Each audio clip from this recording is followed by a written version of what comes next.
Here's the thing that I've learned about human nature over the last 12 years. I think that most people wait for crisis or trauma or loss or disease or diagnosis to get about the business of change. They wait till the ego has been knocked to its knees, to its lowest denominator, where they finally say, I can't go on living this life the same way. And they begin to inspect their own way of thinking.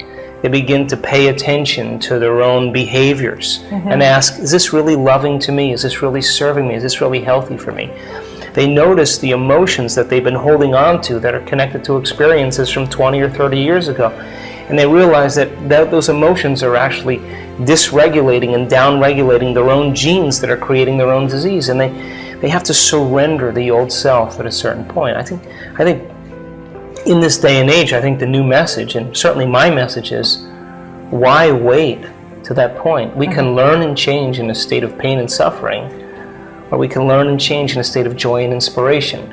And so getting truthful with yourself, to know thyself, that's another definition of meditation, to become so aware, to become so conscious of those unconscious programs that they would never slip by unnoticed. And so we have to ask ourselves, do I want to allow a thought to go by my conscious awareness that I don't want to experience? So you get to a point where you begin to become the king or the queen on the throne, and you say, that thought may not pass today, because if I allow it to pass, it's going to stimulate my brainstem and turn me into a familiar state of being. So that denaturing of the ego and the personality requires an authenticity and a level of awareness and a level of self-honesty that we can actually do every single day without having crisis or trauma. We can do it because we're excited to be alive.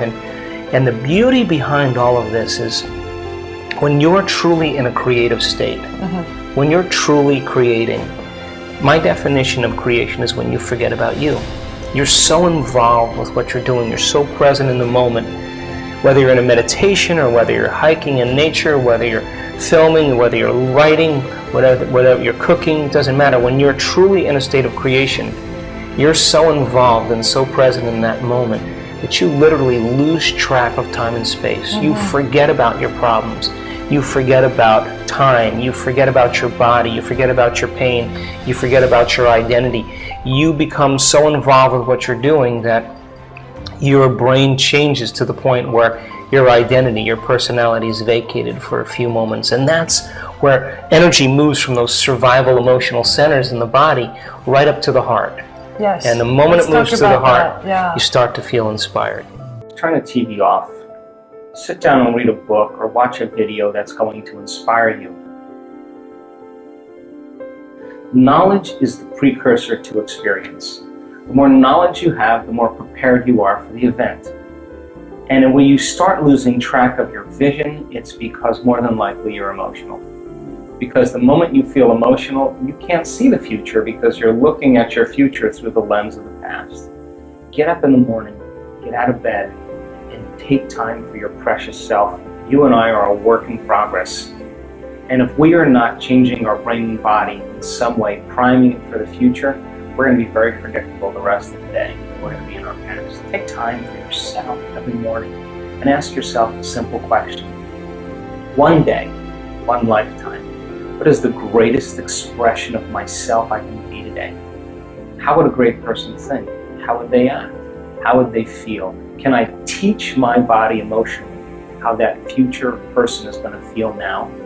And make the deal with yourself that you're not going to get up from your meditation until you feel differently. If you do, get up and maintain that modified state of mind and body your entire day, independent of any person, anything, or experience in your life, independent of any emotional addiction or habit in your body, and independent of time.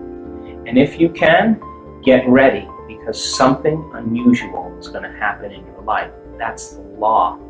And so when synchronicities and serendipities and coincidences begin to happen in your life, unexpected events like balloons showing up in windows to remind you that the divine is present, that's an indicator that you are literally now in a dance in this world between your free will consciousness and this consciousness that's controlling all of this.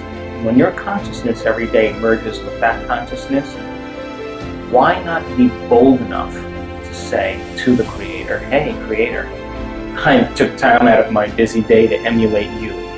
I'm the son and daughter of God. I am emulating you as a creator. But here's the deal. I need a sign from you to let me know that you're real. But don't bring it in a way that I can expect, because if it comes in a way that I expect, it's nothing new.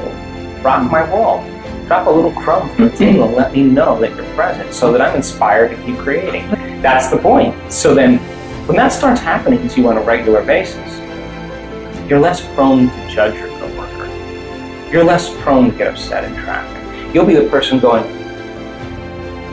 because and when the mystical starts downloading data into your brain and you start having really profound experiences, there's only one thing you want to do, and that is to give. You cannot not give in that place. And you can never return back to business as usual, ever again. And so, is it worth the effort? I think so.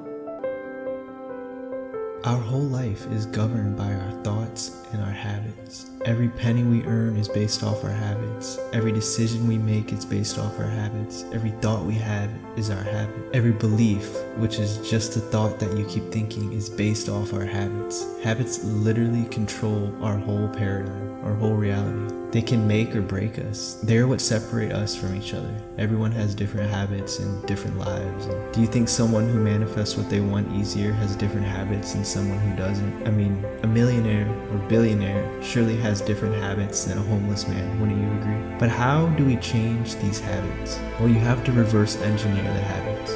How did we get the habits in the first place? The habit of worry, of doubt, anger, the habit of fear, of frustration, the habit of poverty thinking. We got the habit by thinking those thoughts over and over again. The longer you have a habit, the harder it is to break it. But our brain is always changing. It is fully prepared and ready to make any change you need or want. So we got the habit by doing it often. And the best way to replace a habit is to create a new one. And at first, this is very easy. Use your motivation for a few days, but slowly your motivation runs thin. And your subconscious mind, where your habit is located, takes over. Then, before you know it, you're back in the old habit. This can be very discouraging to many people. That's why in order to change a habit, you must do a few things. You must first pick a new habit. You must practice that habit. You must remain present and check yourself. Set a timer on your phone and every hour or so check to see if you're staying consistent with your new habit. It's so easy to fall back into the subconscious, so that step is vital and very important. Now it takes work. That's why so many people don't have good habits. But you don't want to be like most people, do you? You want good money habits. You want millionaire habits. You want happy habits. You want health habits. You want positive habits. And if you're sick of not manifesting and sick of not living the life you want, then do yourself a favor and just knock it off already. Stop thinking the way you're thinking and stop acting the way you're acting and change. If you have an idol who has the life you want, find out their habits.